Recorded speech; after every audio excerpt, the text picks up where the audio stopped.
The PKK was born as an armed group that aimed self-determination, establishing an independent Kurdish state in the late 1970s. But then, after its leader Abdullah Öcalan's capture and imprisonment in the late 1990s, it began its ideological transformation into the idea of democratic confederalism. I mean, it's still a Marxist-Leninist organization, but it is no longer pursuing an independent state, but it's aiming for democratic confederalism combined with ecological awareness and gender equality. So what's the size of the Kurdish population in that part of the world? And was violence one of its methods from early on? Well, I mean, the Kurdish population, it's interesting because the Kurds in the Middle East are dispersed into at least four different nation states, Turkey, Iraq, Iran, and Syria. And in most of these countries, they're not really doing these population counts based on their people's ethnic identities. But I think we're talking about roughly 30 to 40 million Kurds overall in the population. And it's important to remember that the Kurds are one of the largest stateless nations in the world. And was violence part of the PKK's methods from early on?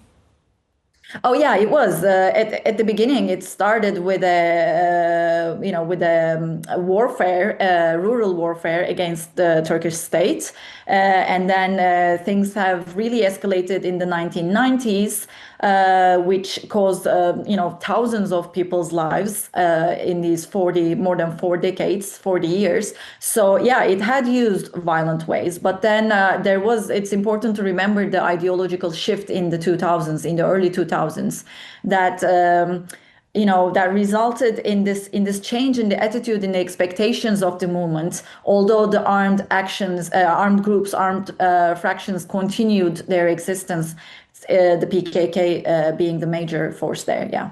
And so, what did the PKK actually achieve over its 40 years?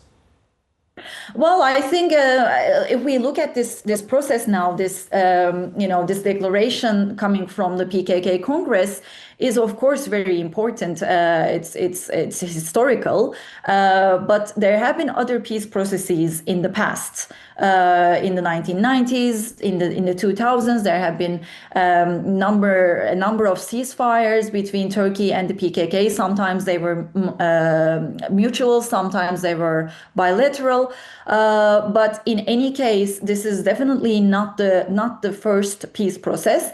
And we should, I think, remember, despite the statement coming from the PKK today saying that they have decided to end their method of armed struggle, they have also underlined that this provides the atmosphere, the foundation for lasting peace and democratic solution in the region. However, they have also underlined that the implementation of this decision, which is the PKK ending itself and disarming completely, has certain conditions, such as the ability of their imprisoned leader Abdullah Öcalan to be able to lead and direct this process, the recognition of the right of democratic politics, and solid, comprehensive legal guarantees. So I think that we're still talking about a process ahead of us that we have to follow very carefully. It's a fragile process, and yet I think both parties, both the Turkish state and the PKK,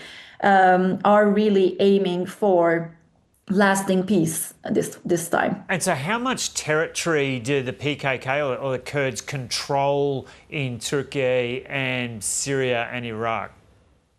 Well, they have never controlled a territory. We can say that the Kurdish movement, the Kurdish political movement, is very strong, although they have been losing their democratically elect municipalities with the government-appointed trustees, increasingly more since the 2016 alleged coup d'etat in Turkey. When we talk about the Kurdistan region of Iraq, they are based in what they call media defense zones, or the Kandil Mountains, but they're not they're not controlling a territory in that way. And when we're talking about Syria, they are an autonomous administration in north and east Syria. They are now in the east side of the Euphrates River. But the size of the land that the autonomous administration of north and east Syria has also shrinked a bit in the past 2016 period. But we should definitely remember that, I mean, when we're talking about the Kurds, it's one thing, but when we're talking about the PKK, it's another thing. The governing body, the administration in north and east Syria is not the PKK itself. We're talking about Syrian Democratic Forces there and their political party PYD, but not the PKK or not the not the Kurdish political parties in Turkey. And so what now for the Kurdish people? Well, I think everyone is really hungry and thirsty for peace in Turkey. The good thing to observe for me is that there is more or less agreement of the needs, the strong needs and desire for a peaceful resolution of this long-term problem in Turkey. The Kurds, I think, have done what they should do. Their political and armed groups have been putting a really strong initiative. Abdullah Öcalan himself as well has been very strongly urging its PKK to disarm and disband. Now, in the process ahead of us, we need to see what the Turkish state is willing to do and what it's agreeing to do. Because I mean, we need to remember the differentiation between positive peace and negative peace. Just laying down arms and the end of an armed conflict doesn't really mean the resolution of a conflict situation. What we need for the solution, for a truly sustainable, peaceful resolution of the Kurdish question in the Middle East is through democratization, is through giving the rights and liberties to the people, cultural rights, educational rights, constitutional rights on the basis of equal citizenship for not only the Kurds, but all. And this would definitely include all identities. I mean, Kurdish question is one of the many questions in Turkey. We're talking about the ecological destruction. We're talking about women's issues and LGBTI+. So this, through a constitutional change, hopefully the hope is that we will be able to find ways towards a more peaceful and truly democratic country. And just finally and very briefly, can you see that happening with Recep Tayyip Erdogan as the leader of Turkey?